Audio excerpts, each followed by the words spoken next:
Okay, so we are live with Annihilating the Selves Freaky Friday talk number 4. Today we are once again joined by our fellow acolytes, and I'm loving the format right now. Just not me and Frank, but also we pulled in people who have like some of us, like Matt here was saying he watched Annihilation 5 times, and also maybe this movie holds certain uh, special place for us. But in order to bridge us into the context, so we were just posting on Instagram and on Discord that we entering phase 3, where we pick out 3 movies for this phase. Week 7, we're saying that we are watching Annihilation. Week 8, which will be The Matrix. Week 9 will be Truman Show. And let's see, maybe in week 11, 10, 11, 12, we'll also pick on some final movies to close out the phase of training.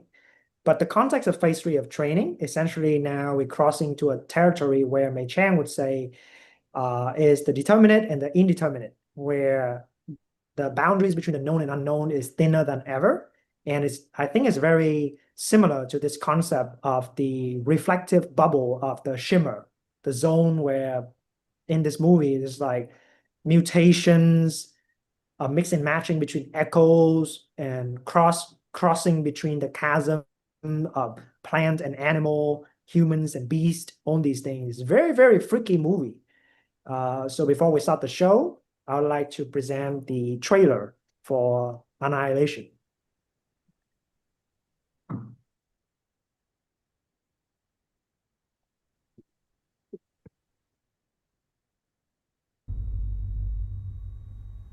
Can you describe its form?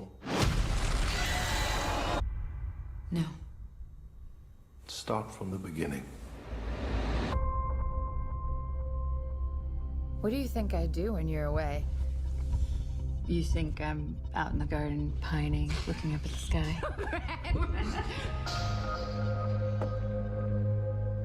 Why aren't you here? I gotta leave a day early.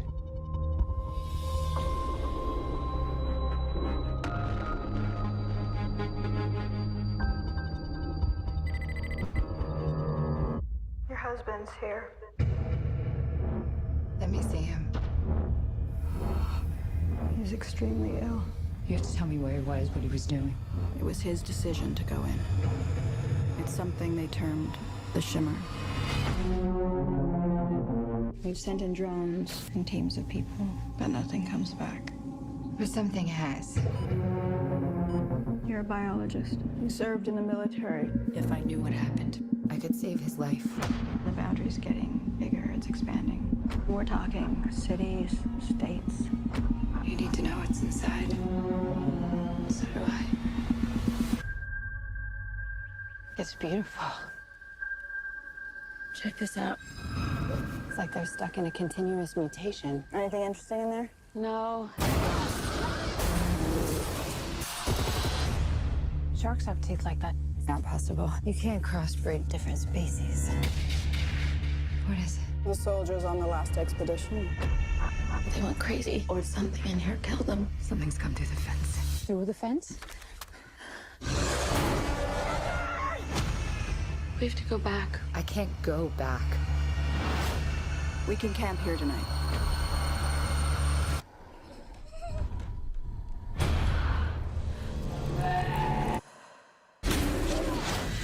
It's destroying everything. It's not destroying. It's making something new.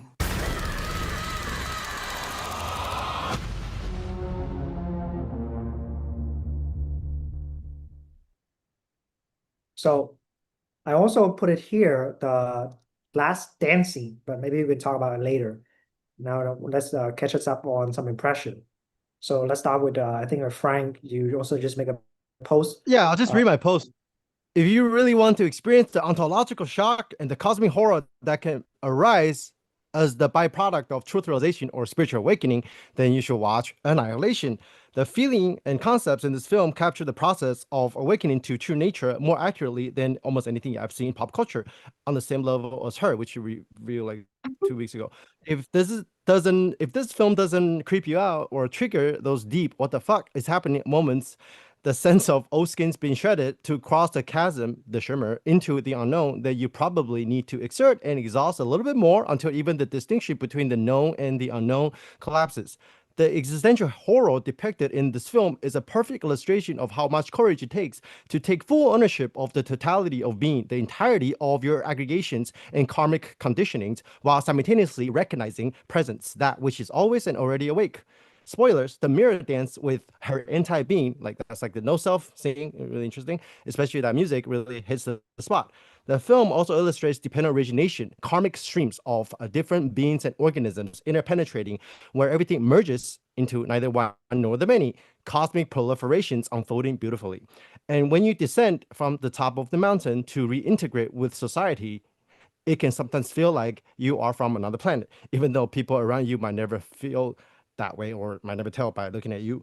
The completion phase is transcending the transcendence, returning to the relative world of forms while simultaneously resting as the formless. Flesh, bones, and blood experienced as holograms, neither man nor God nor alien.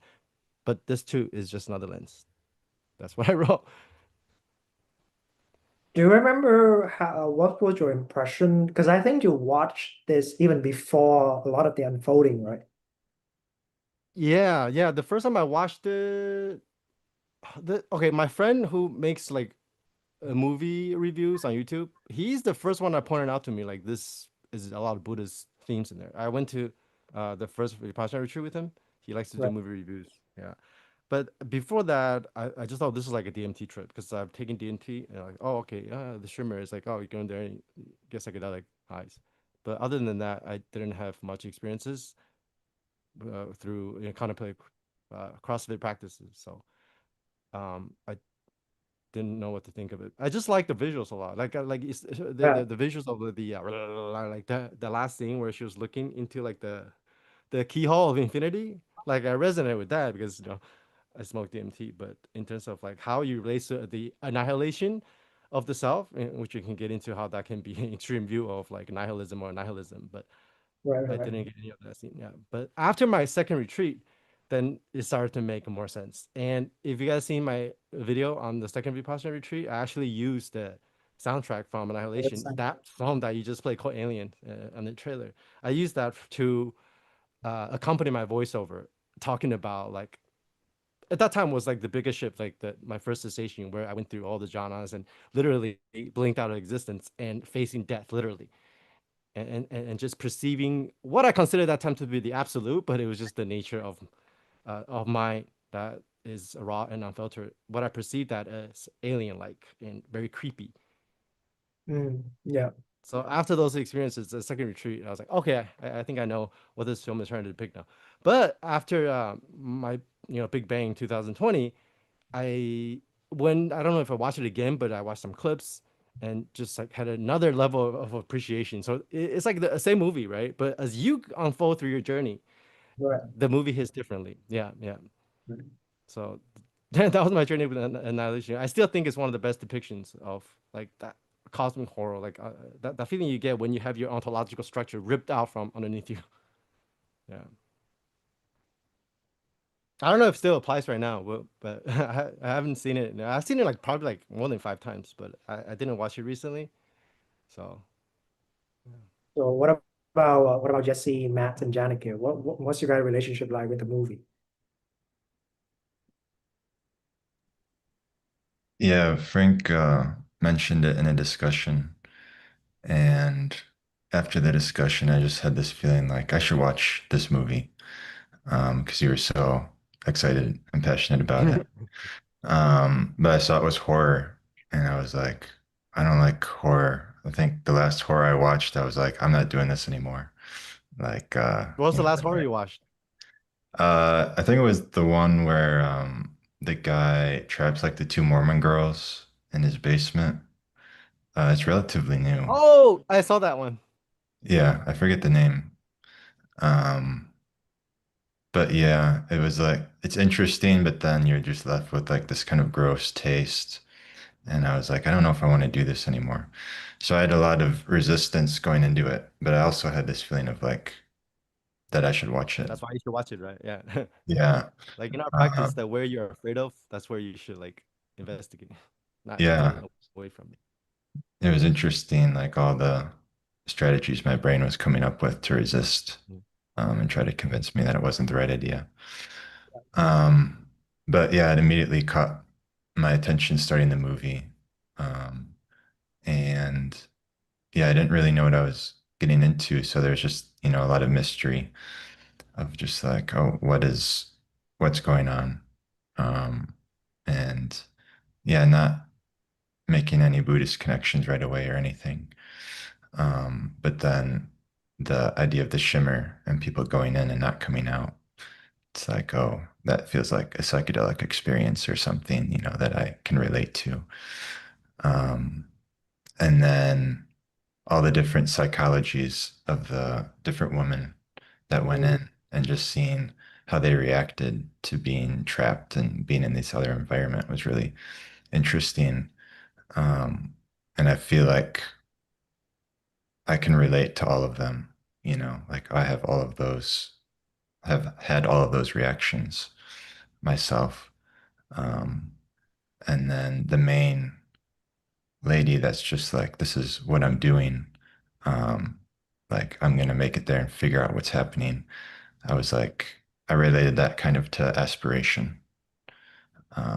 Like this is just the direction I'm going. It doesn't matter what's happening to all these other people around me. I have a goal and I'm going for it. You're referring to the character that is the doctor with terminal cancer, right? Yeah. Well, yeah, Oh, it's okay. interesting because she also kind of had that, I right? Oh, you're talking about the Lena, the main character. Talking about the main character.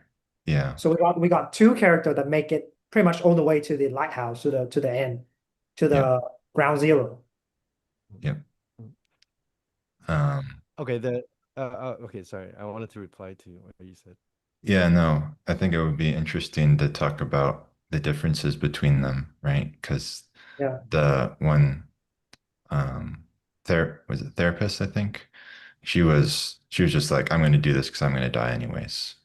Mm. So I don't really care, right? But like I'm interested to hear what you guys think the main actress's motivation was for going all the way. Oh, I just want to comment on one scene because you mentioned the researcher, right? The cancer researcher, or she's dying of cancer. There was a Yep. scene when she says the unfathomable mind, and then all this like cosmic juice just like squirted out of her mouth. I was like, that feels like when I had my cannellini explosion. I was like, that's the cannellini juice like ejaculating. Yeah, and I think I asked you to watch this movie because you mentioned something in one of the discussions. That's how I was Mm. reminded of that movie again because you said there was one discussion Oh yeah. where a lot of the acolytes were sharing similar experiences, and then I was telling people like I was kind of like feeling like a cosmic octopus, like untangling people, whatever. And then Jesse was like, "Oh, I was experiencing a running against a karmic wall, as you put it. It's like a wall full of karmas that was your level, the marginal level of fitness where you could not get through." And someone else, like Alex, also said he had some kind of experience with the wall.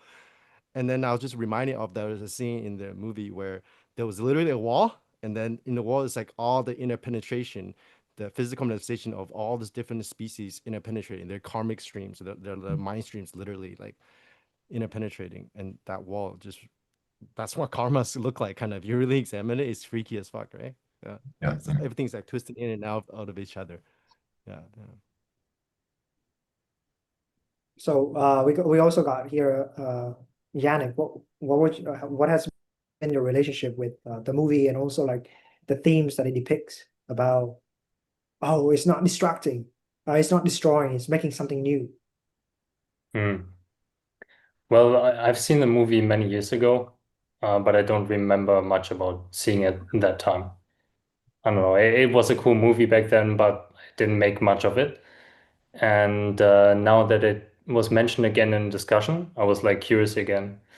And now, like for the last few years, I've been much more interested in like interesting aesthetics and like especially, for example, the music in the films. Like Mm. just it's genius. It like modulates time and like experiments with texture that kind of like puts you in this immersion of this shimmer.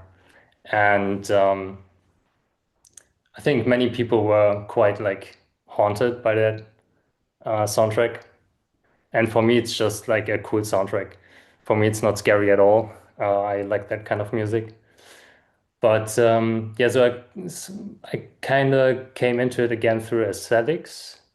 And yeah, but now having seen it again, it very much relates to um, yeah, the last few years of my life and kind of this transformation and constant reevaluation of who I am or what I am, and seeing again and again that things are not the way that I used to think they are. And yeah, going kind of like deeper and deeper into the area X and going towards the lighthouse. And yeah, there are definitely, like in the movie, various very challenging experiences on the way. Some of them are very scary. Some of them feel like death, or you come like face to face with the fear of death. And yeah, also just very emotional experiences. Like the various characters have their reasons for going in there. Like one woman has lost their daughter, another is like self-harming, and the psychologist has cancer. So they all go in there with their like suffering, and it's kind of like accelerated. So I would say in like this process of transformation, that's very much like my experience. Like you come in with your baggage, and then you get face to face with it. And you have to face it because it's just undeniable, or it becomes more and more undeniable. Mm. Yeah. Oh, in a way, I think the shimmer is kind of like an accelerator, right? And that kind of reminds me of what we do in the boot camp. It's like seems to be this chasm that we all co-create, and then you just accelerate our karmas together. Yeah. Yeah, especially the part where they like days will pass and like they don't know, like, oh, what? Mm. Like, definitely have that in the boot camp. Blackout. Yeah, right. Yeah. When you come too close to your afflictions, when you're not ready to resolve them, sometimes this is an experience that's common. It's like sometimes you just black out. You don't have Right, enough right. fitness to Right. examine your Yeah. afflictions. Yeah. Your mind doesn't want to go there, so it literally just blacks out. Yeah. It can manifest as like sleepiness, laziness, sometimes just boredom, actually. There's all kinds of ways that the transmission will bounce you out if you're not ready to receive it. Yeah, I reckon that it's going to be very difficult to bypass in a boot camp for a multitude of reasons, right? Like you got discussion space. People will be asking like, "Hey, how's it going for you?" Mm. And if you kind of like not really saying what you're really going through, people know. Yeah. So Even if you bypass, you cannot bypass that you're bypassing. yeah, and Yeah, you like come in a second discussion, third yeah, discussion, you keep suppressing. It's just gonna make your sit like terrible very because you're just gonna uncomfortable. have to feel, yeah, very uncomfortable. Yeah. What do you think, Matt? So Matt also said he watched this 5 times. Yeah, I mean, there's so much to say about this movie. It's so great, actually.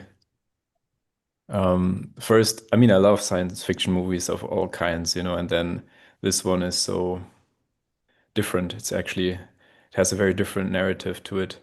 I love the soundtrack as well. That really pulled me in. And I mean, we can zoom in on any aspect of the movie, like really any, and it's so rich in comparison to the path and also to what we experience in CC, right? I mean, for example, something that is really or was part of my path is like, remember when they had this experience of looking at their hands or their skin and something is moving? Like, and they realize, oh shit, it's inside of me now. Like I am not even separate from this, and there is no escape anymore. Like it got me.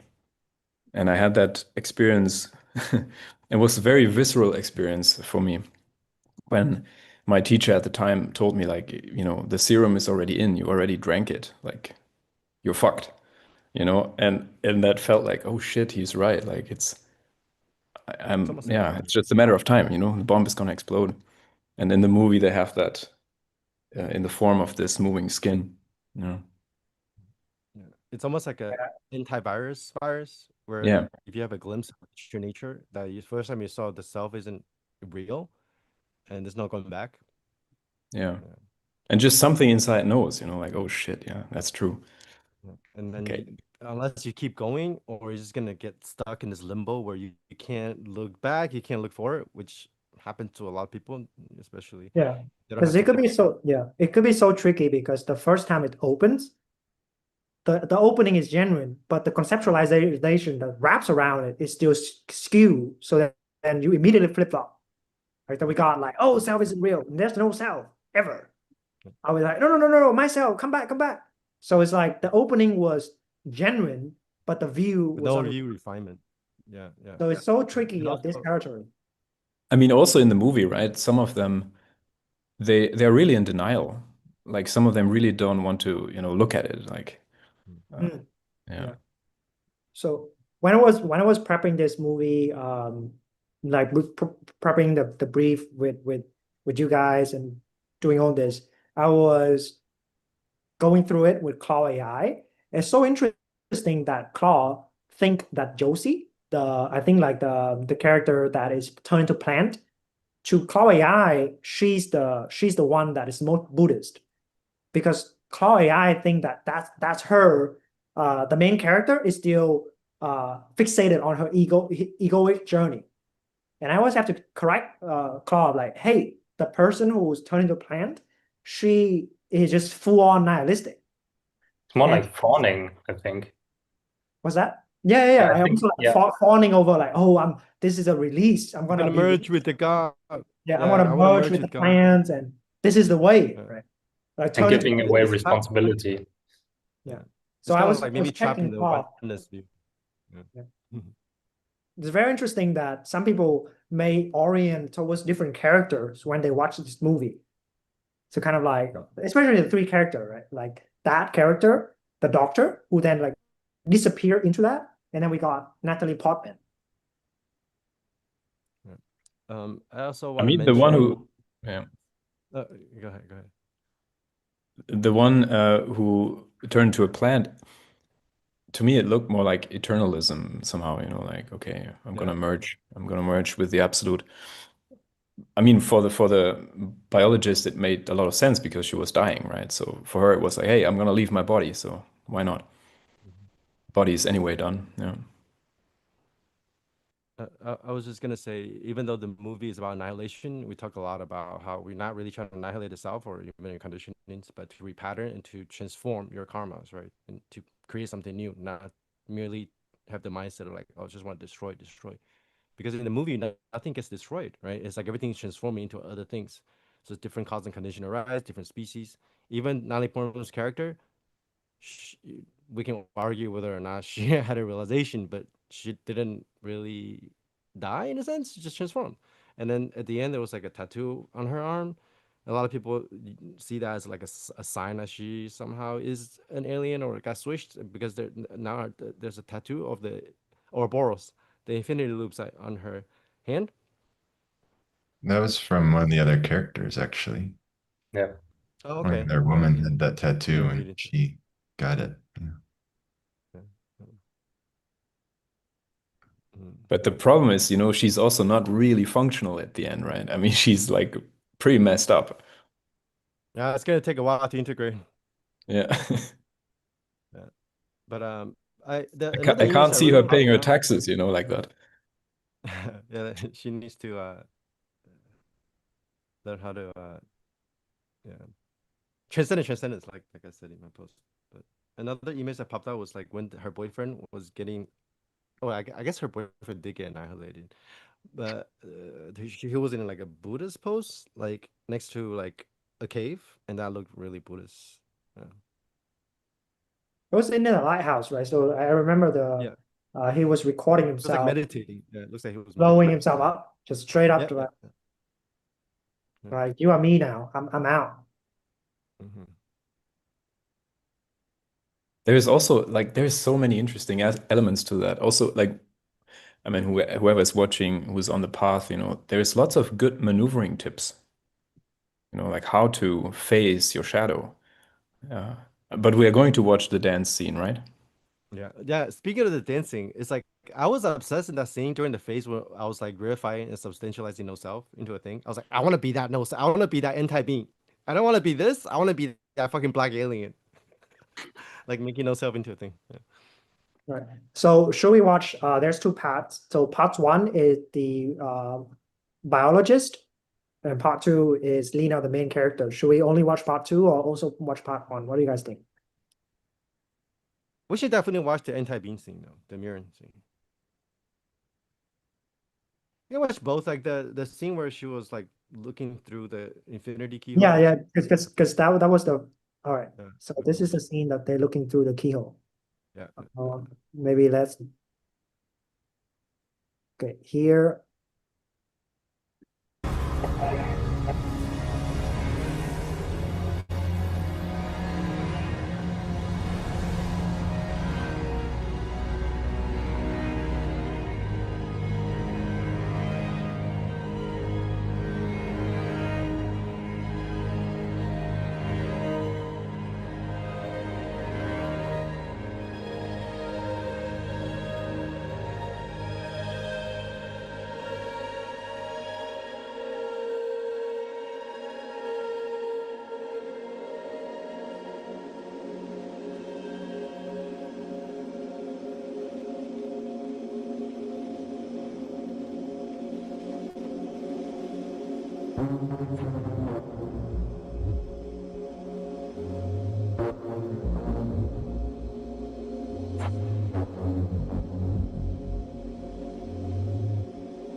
Should we talk about it before? Yeah, you guys let's talk about. So okay. let's pause here because essentially now we are right at the edge of a final confrontation of your.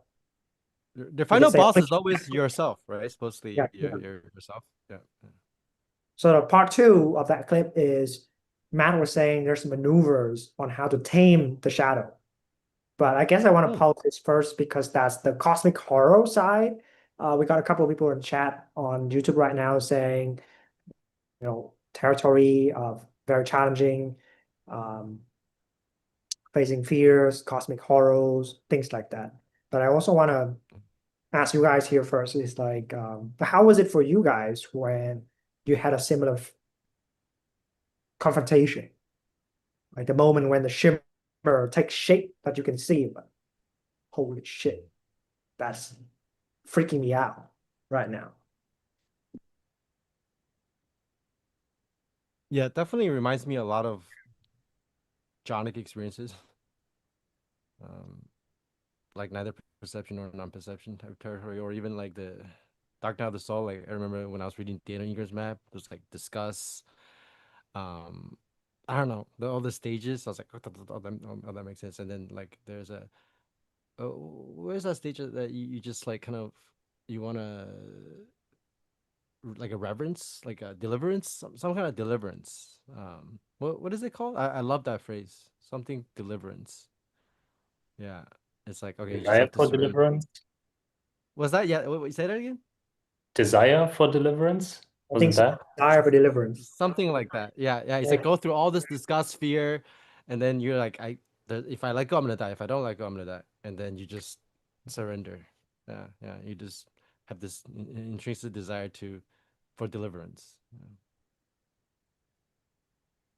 Yeah, I mean, I relate to what Frank is saying, like, especially if you go like deeper into the absorption states and you have these various experiences which can vary very much depending like on the individual, I think, but there are probably a lot of commonalities.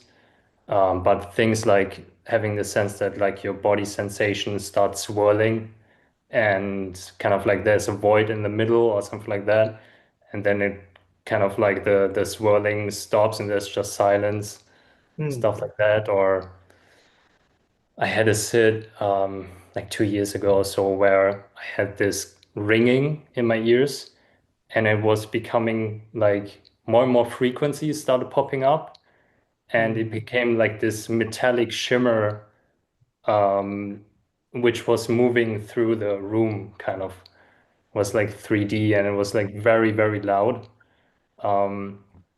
And I was starting like sweating. I was so hot and like it was like I was burning. And then this kind of like existential fear came up, like what am I getting into? And then like backing out. And yeah, stuff like that can happen the deeper you go and like going through these layers.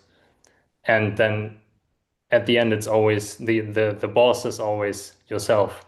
It's your own mind that makes this scary because it's not inherently scary, but it's those beliefs that tell you like, oh, I can't do this. This will annihilate me. Uh, this will completely change me or whatever, and you might be very much afraid of what the end result will be, but in that thought or in those beliefs, there's already this confusion. Um, but if you stay curious, then you will find out that most of those fears are not really um, in alignment with reality. But we still have to experience them. You can't bypass them. They want to be loved, right? There's like a very fine line between love and fear, actually. Yeah, all these parts of yourself actually just wants to be reclaimed, to be expressed. But most of the time, if we contract that into more fear, then you're just about fearing, then you compound more.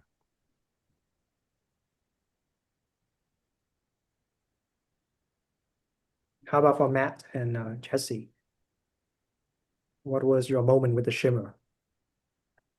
The Shimmer entry or the There are many moments like that. The lighthouse moment, right? We can say it's a lighthouse moment because we're saying that okay, so Shimmer is pretty much like a decisiveness. I'm gonna go on the path now. I'm doing this, and then halfway through the path, I'm like, should I go back? Or like, no, I can't go back. I'm in too deep already. And then there's some sense of loss or some sense of maybe I can still go back. But by the time that we talk about this moment, which is final confrontation type of experience, where it's like, I don't know what's life's gonna be like after this. That type yeah. of confrontation, yeah. Yeah, I mean that's pretty much like like I was pretty certain that I'm either going to die or be insane. But at that point there was no option. It's just like I want to know the truth, you know, and there's no turning back, so let's find out. But I mean that's what the sort of encapsulated contracted identity view is, right? So I'm gonna die. Well, yes and no, you know. But from within that view, it feels very, very real. And I like that about the movie Annihilation because somehow the spiritual journey is oftentimes depicted as beautiful, you know, and enlightenment and so on. But this movie shows the other side of it. And the path is not fun all the time, you know, like sometimes, you know, but not always. So yeah, it was for me a confrontation with existential fear. Yeah, very visceral experience. And so for Janik, I understand that it's in a solo sit where that was happening. So even in a similar familiar container, there could still arise that. How about for you, man? Is it like on a retreat, or it's like in your own house, or with others, or how was the condition for you? It happened. It happened in a solo sit, but I couldn't really cross that chasm. I was too afraid. There was somehow maybe not enough fitness at the time or whatever. But then eventually it was in a very different setting. It was in a big satsang setting with 1,000 people around me. Yeah. So in meditation basically, but with a lot of people around me. Was That you that were in managed Muji's to cross. retreat? That was Oh, on a Muji retreat, yeah. Can you describe briefly your experience with that? Because I heard you talking to Machen about it. Your non-dual shift, where you say after that you walked around like a headless chicken for 2 years. Yeah, pretty much, yeah. Um, well, it was like a multi-day sort of thing, which started with like I guess, a Kundalini awakening or whatever. Like it was pretty much, it resulted in feeling unconditional love basically for everything and everyone. Yeah, pretty much. But then eventually that led to that moment of, wait a sec, this is not this is not the end, you know, like this is something that I can actually still see and still sort of hand back. And what's even below that, what even that is sort of empty. So and then something this is very difficult to describe. It's actually impossible to describe with words. I think you were But doing the 90-90 method, right? Even though you're yeah, experiencing a lot of bliss or oneness, you're like, okay, yeah, if I can experience this, if I can quote unquote perceive the bliss, then it's yes. not it either. Yeah, that was the method. Like, not this, not that. Right? Yeah, yeah. The teaching was everything that you can perceive is not essentially you, right? So what remains? And then in that moment, I was sort of so, CC would say, yoked in to the teacher that at some point, I couldn't find, first of all, I couldn't find myself anymore, and I couldn't find a difference between him and me anymore. And then it's just like lots of relief and lots of joy, laughter. And what happened afterwards for a few days, I don't quite know, don't quite remember. And then there was a lot of bliss for like 2 years. No concern about anything. Just sitting on a rooftop in Spain somewhere and like, yeah, whatever, you know, partying. I don't know, like stuff like that. Yeah, but I was very happy. but I had no clue what was going on really. Yeah. Would you say maybe you recognize this presence, like the space-like nature of mind, or to a certain degree? You say you were experiencing a lot of like boundlessness, right? Or being like a Yes. headless chicken. Yes. I think, later on, what made the most sense to me was what Adyashanti would describe as like, I think he calls that abiding awakening. Like it's the perspective shift. Like first you Ground look from reversal. being to presence, and then afterwards you look from presence to being, right? Yeah. Yeah. It's not, there is still separation. There is still like this sort of, what is it called? Solipsism or eternalism, whatever. Like there's this, I'm the absolute, or this is the absolute state, and everybody should be here, but they're not. There's still like separation like this, Mhm. but I wasn't aware of that at the time. Yeah. I think in my experience, I don't know, it may not be the exact same, but I think if I recall in my experience, I was referring to those states as the fishbowl view. It's like everything is within this fishbowl. And I But it's still am a fishbowl. Yeah, fishbowl. I am this. Yeah. But it's still a fishbowl. Yeah. Well, okay, going back to the movie analogy, maybe that's a little bit like um that Josie character merging with everything. Yeah, merging with the plans, Yeah, disappearing into the shimmer. yeah. Yeah, Yeah, oneness. but then eventually, eventually it's like, and now what, like, Right. yeah. I think at that stage there hasn't been an insight into the lack of inherency of even either the bubble or the self that's merging with the bubble. Yeah, There's not still fully seeing dependent origination. yeah. Or the self and the bubble dependent right, subject object dependent rights. Yeah. So there's if you don't see dependent origination, then it's very easy to verify one side, right? Either the bliss, the boundlessness, the awareness, the presence, or the no self.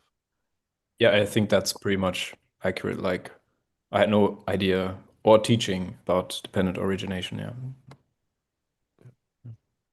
I think Angelo from Simply Always Awake once said that first awakening is kind of like you are awakening out of the matrix into another matrix Hmm. Right. until you see like how all kinds of matrix are constructed. Mhm. Hmm. Yeah. Or you Because you can can say see like waking there's up. You can say yeah, waking up and waking down. yeah. Because you can see like quite clearly that there's no like solid self here, but then you still kind of um, have this sense of a substrate, something like that. You make the And shimmer into a real thing. yeah. Yeah, that's why Yeah, I think you make it the shimmer into the only real thing, really. Yeah. yeah. Yeah. That's why Hey, in come, some you gotta way, come see this shimmer. yeah, we Yeah, could be yeah, we can become very preachy.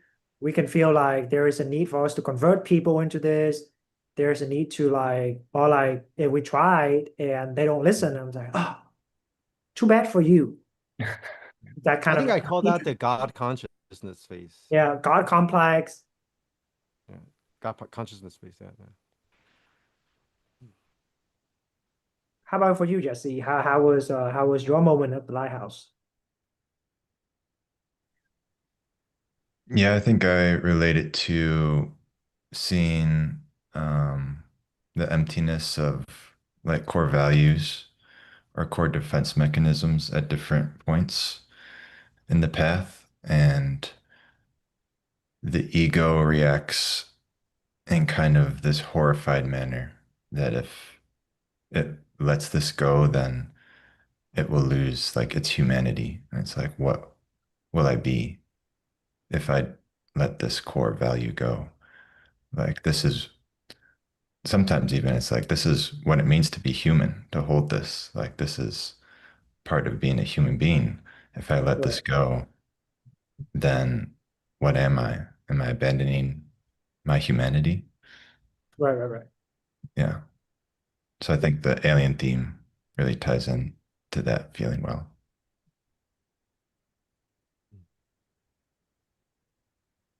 Hmm. Yeah, I think that's maybe there could be some challenge with the absolute I amness, sense of bliss and joy, always ready on tap. Is that it actually could arise with a sense of carelessness, like we're so good, so we don't bother anymore. Yeah, I remember when I was in those states, there was a lot of carelessness actually. You feel like you're invincible, but then there's actually still a lot of desire. Actually, that's when all of your karmas are starting to surface and you can feel them like very intensively. But then when it becomes bliss, you're like, oh, I'm just gonna go out and no responsibility. I'm just gonna go, perpetuate that karma even more, actually. Yeah. Right. Yeah. The challenge usually though, I think in the modern context is that when we're going through that alone with people around us, don't really know what's going on. Yeah. It's going to be very different if you're going through that among practitioner who has more experience than you. Then it's very easy to check you, right? Yeah. But Yeah. Very easy. who's going to check you? Like your friends and family who like don't know what's going on. They're just kind of concerned about you, but like you clearly Or, won't. or or people who are into spirituality, that's when they would really look up to you as some kind of guru or Yeah, yeah, someone because that like already you has some you kind of you insight because grasp a your sense eyes can of like, joy. Yeah. yeah, that's what your eyes can like start to like glow, and then you're radiating some kind of dharma juice, and then but it's actually just your karmas in a sense, But that's also to say that you can still retain the capacity to blast karma juice, but you don't identify with them anymore because Yeah. like then it becomes a skill, right? We can turn it on, like we can turn Yeah. it on. But when I think like the limitation in that phase is that either we feel like it's just a pure vessel that we're just gonna allow the Kundalini juice to like, oh, just walk me. I'm the Yeah. Lord. I'm the Lord's vessel in that That's way. those Uh, are the phases when you refer to yourself as a character. yeah, in that way. The But character. the skill that got built, because I remember for me at that phase, I'm like, okay, there seems to be a clear increase in intuitive capacity. So that's very clear. Like, I can be much, much more intuitive. But if I take the intuition to be more real than the analytical, then I get in trouble. Because that means like I have a very strong preference that I take to be absolutely real. I take that conceptual to be hit this and this to be this. And I don't see that even conception, the meaning making of a moment, is uh, codependently arising with my preferences.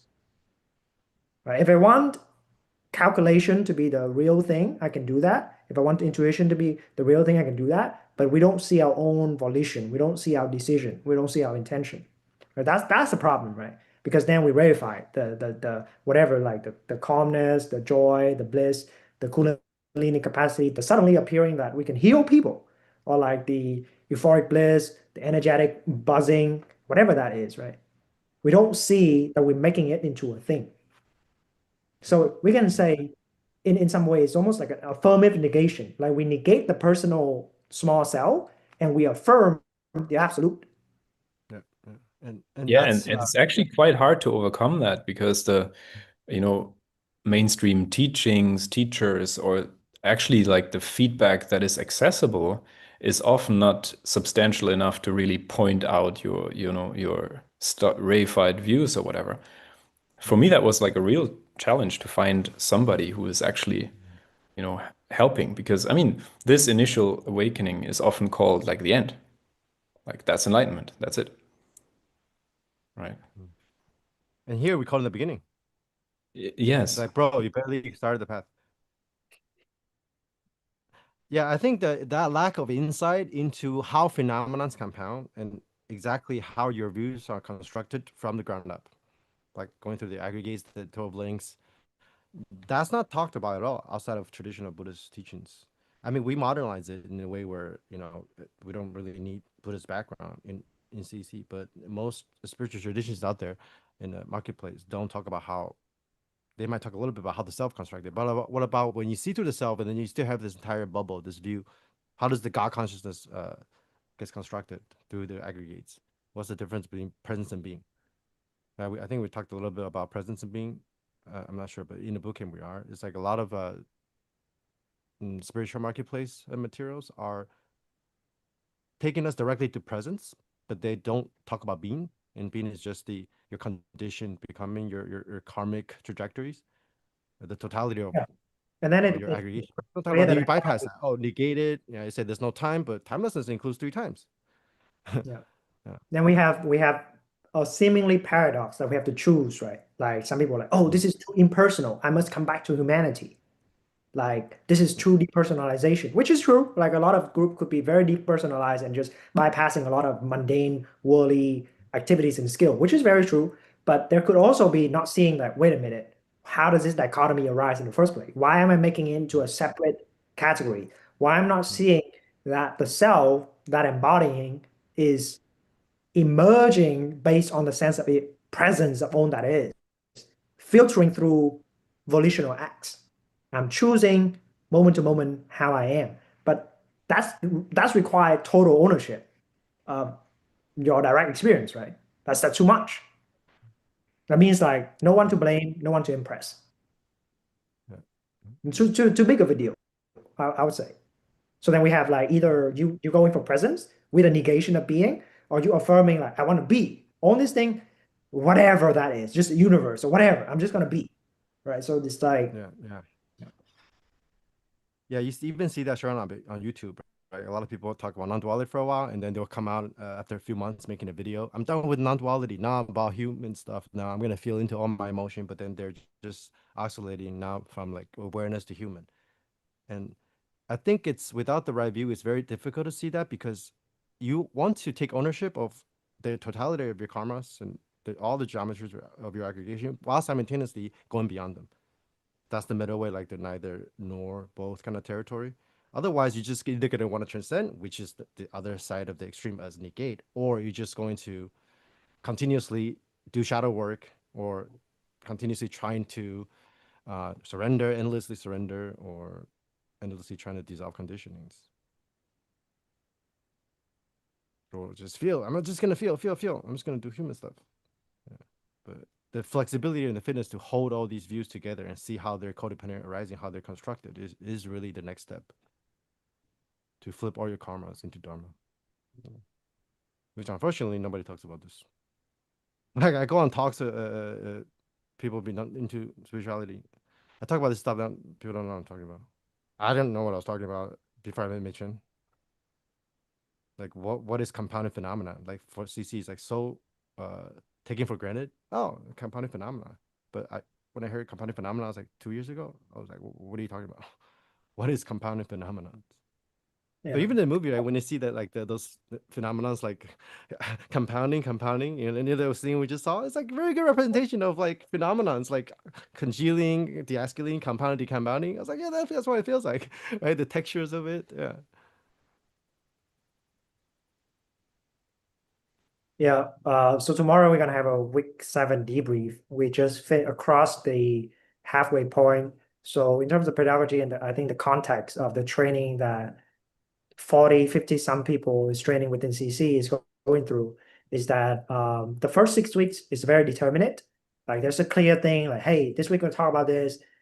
Experience should feel like this. Very deterministic, right? There's a clear, tangible, a box, a package. Do this. Earth Cross element, water element. Yeah, only element of like build, right? But like building all of that to get to the other side, which is just like, okay, now be yourself. No more gap that you're like, okay, what do I need to achieve this week? All right, if you think that, then you need to see that yourself means a constant drive to achieve. Are you okay with that? Do you see the suffering that it brings with? Do you also see the enjoyment of that? Like your choice, it's up to you. It's like it's indeterminate because it's for you to decide. But then it's immediately somehow that gets very spooky, right? It's so interesting. It's the moment it gets indeterminate, it gets spooky because Yeah, it's that's the also uncanny, right? no lag, right? No latent, no lagging of what you want and what's manifesting.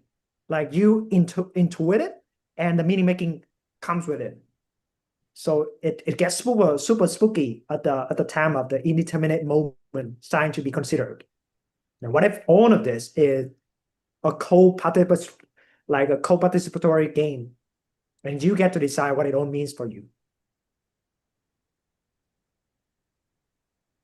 I mean, something like really tangible that happens in the boot camp right now is that we would talk about a specific something that shows up in a sit, and it like a lot of people experience the same thing at the same time, right?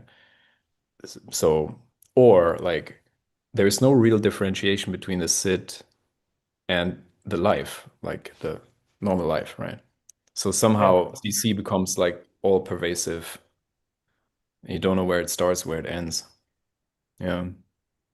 So it's pretty much like Annihilation, yeah, like Yeah, crazy like a shit. shimmer.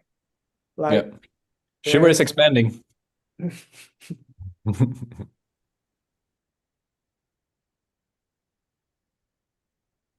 But also, like not to get too crazy. CC is also friendship, and like simple stuff, relating, Yeah. good people, good energy, low to no judgment. Yeah. Or at least people own their judgments. yeah, because I think like because then when it's up to for us to decide how we want to show up, I think usually like we don't want that much drama. We just want to be chill about it. It's already heavy enough. Let's just like, pace ourselves well, take care of things, look out for one another, and make sure that our problem don't, spill over into other people's problem. Take care of your own sense of protection. Also understanding sometimes other people can't help but to project on you. And that's kind of the culture of friendship, right? It's quite simple in that way. But that would require like, conceit must be handled because otherwise we got the spiritual ego coming in. Should we watch the last scene? Okay. So context, this is part two. It's a bit longer. I think the context earlier, we were also, I see like the meditation pose, which is literally the corpse of her husband, right? Is in the room with the video recorder. So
Ah!